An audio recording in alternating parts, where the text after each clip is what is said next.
What's up, everybody? Welcome back to Queeneatz. In today's video, we are talking breakfast, and not just any breakfast. We are talking about one of my favorites, which is pancakes. So if you are interested in seeing 3 different recipes on how I make my pancakes from scratch, keep on watching.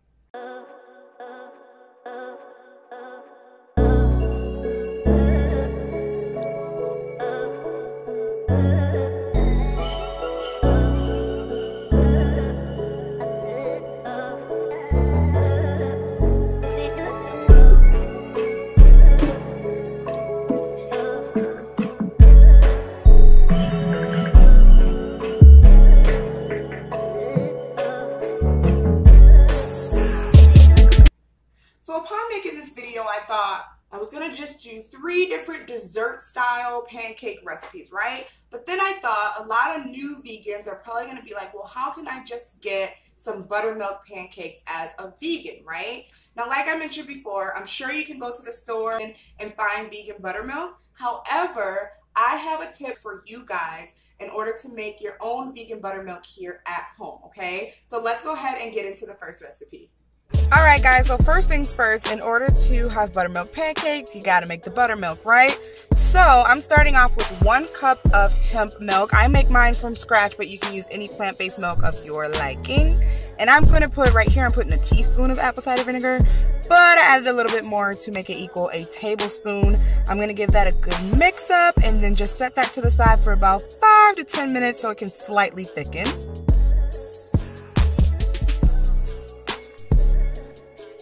So to a cutting board, I'm actually cutting in half 1 banana.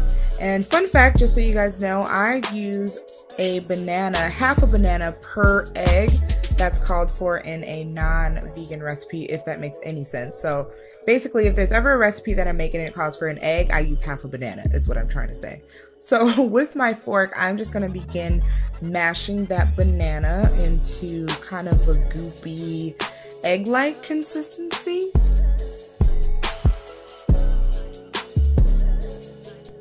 And then after I get it to the right consistency, I'm just taking it and I'm going to scrape it right into a bowl.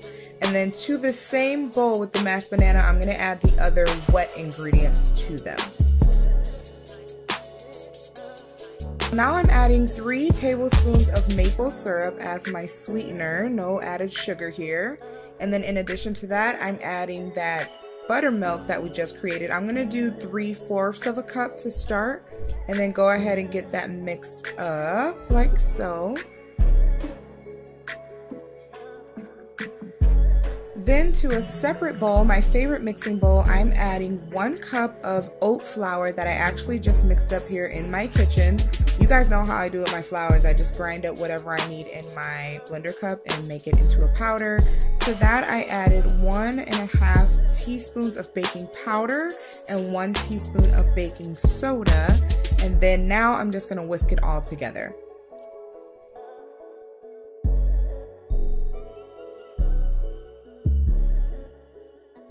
Once it's all combined, we're going to take our separate bowl that we have the wet ingredients in and pour it right into the dry ingredients and combine that together.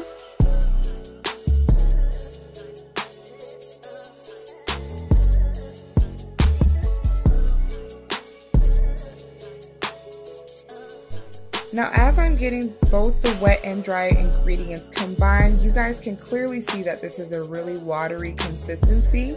In order for me to fix that, I'm just going to add a little bit more oat flour at a time and continue to stir until I get my desired consistency. Me personally, I don't want it to be extremely thick, but I most definitely don't want it to be this watery. So you'll see me continue to do that, and that's just an easy fix for watery batter. Now you're also going to see me do a taste test of my batter as well, and you can see I'm adding a little bit more maple syrup to sweeten it. That's very important that you guys test your batter because you don't want a bland pancake batter. So as you're mixing, make sure you test it. Now I just made the assumption that everyone knows how to make a pancake or cook a pancake at least. I just wanted to make sure that I showed you guys how I got the batter. So here I'm putting on some strawberries for my topping, and then I'm going to go ahead and add a few slices of bananas on there as well. Just kind of put it on there however you see fit. I'm actually trying to put in some effort to make it look presentable, but you can literally just kind of throw it on there. And then I felt really fancy, so I wanted to go ahead and put on some hemp seeds as well. You can sprinkle on whatever you guys want, okay? And then instead of doing some maple syrup, I'm actually going to put some agave in the raw as my syrup. I'm just kind of pouring it kind of wild for decorative purposes, but you guys get the picture. And there you have it, guys. Really simple buttermilk pancakes. Now you guys can have fun with this. Put whatever berries on top or toppings that you want.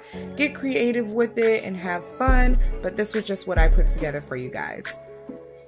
So keep in mind for this recipe a couple things. Once you get your batter together for your buttermilk pancakes, you can add whatever add-ins you want. If you want to add in chocolate chips, if you want to add in, you know, some nuts or some, I don't know, coconut or, you know, any type of dried cranberries or something like that. Have fun with it.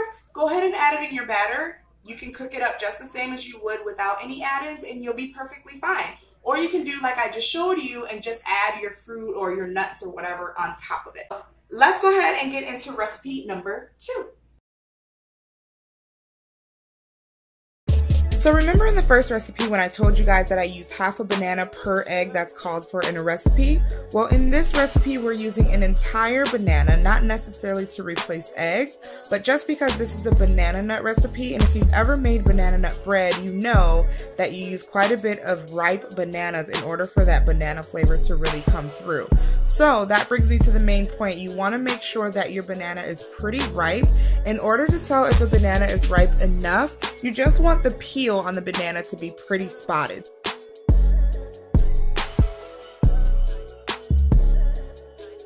So now what we want to do is go ahead and add a teaspoon of, I'm using grapeseed oil, but you can use an oil of your choice, and then only 1 tablespoon of maple syrup.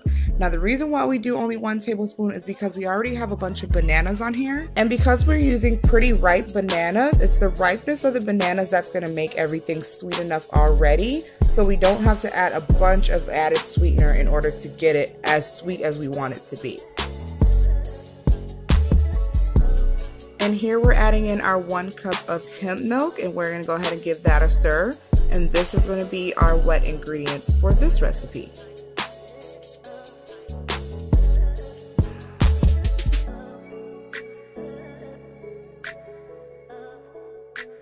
Alright, so it's time for the dry ingredients. So in this bowl, what you see already is my 1 cup of oat flour and then my half a tablespoon of baking powder. Then I added a couple shakes of sea salt, and now I'm doing just a pinch or 2 of nutmeg. You don't want to overdo the nutmeg because it'll totally ruin it. And then this is 1 tablespoon of walnut meal, and what that is just some ground up walnuts that I put in my blender cup. Y'all know I use that thing faithfully. So I put just a tablespoon of walnuts in my blender cup, and I just ground it up into like a meal. And that's just gonna add extra flavor into our banana nut pancake. So I'm giving that all a good mix.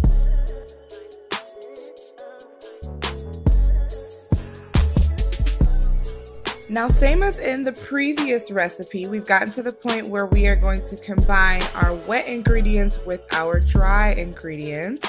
So I'm doing that. You want to make sure you get all of the wet ingredients into the same bowl with the flour and all that kind of stuff. So I'm scraping it down as you see now, and we're just going to mix to combine that as well. So same kind of thing, and you guys will notice these recipes for pancakes, they're all pretty much the same. You mix your dry ingredients, you mix your wet ingredients, combine the two, and you're ready to cook.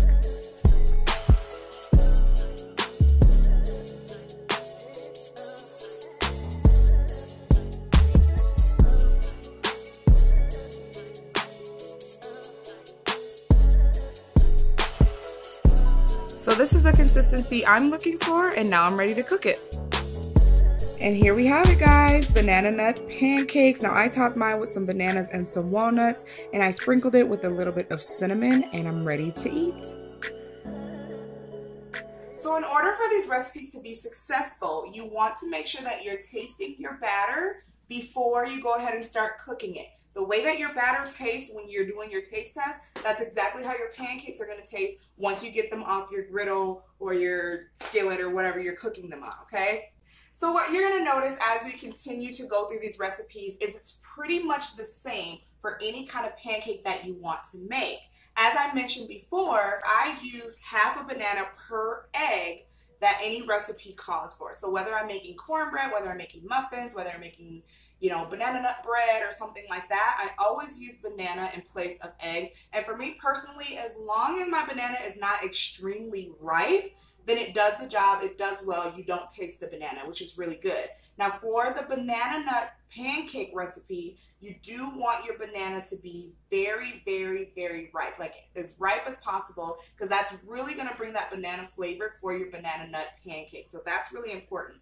But other than that, if I'm doing, any other kind of recipe, just half a banana per egg that it's called for. I mush it up really nice, so it's nice and kind of like goopy and like egg-like consistency, and then you're good.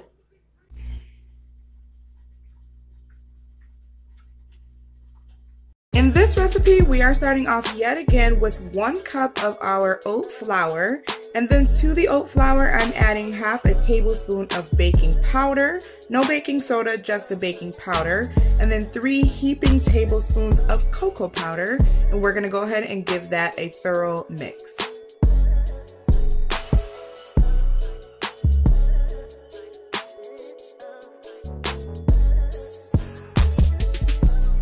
Now back to our cutting board with our mashed bananas. I think you guys know the deal from here. We're just gonna mash that right up.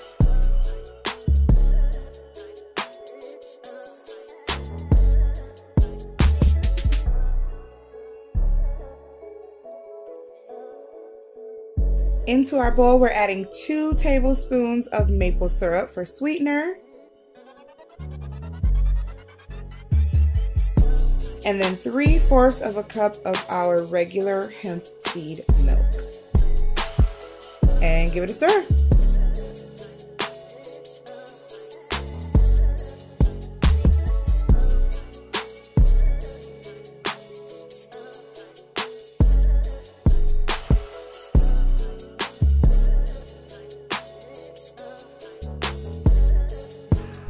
Now you guys know what's coming next. We're back to our bowl of dry ingredients. Let's combine the wet and the dry. I think you guys are starting to get what I'm doing now, right? It's the same process every time. We're gonna go ahead and combine the wet and the dry ingredients.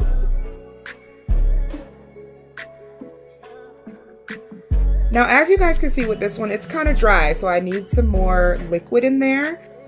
So what I'm gonna do is a little bit at a time, I'm gonna add some milk in there. I'm doing just a little bit because I don't want to ruin the batter by adding too much at one time. So as you guys can see, I'm adding a little bit at a time, and this is why I always stress to taste your batter, you guys, because if I add more and more milk, the more milk I add, this batter is gonna taste like milk and not like chocolate, okay? So we wanna make sure that as we're adding milk that we're always adjusting our sweetener and stuff as well.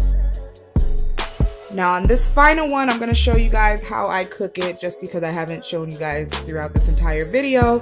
But I'm doing about a 1/3 cup of batter per pancake, and with these measurements that I'm using, it yields about 4 to 5 of these size pancakes. So you want to make sure that you either double or triple the recipe if you're planning on, having seconds or thirds, or cooking for a bigger family than I have.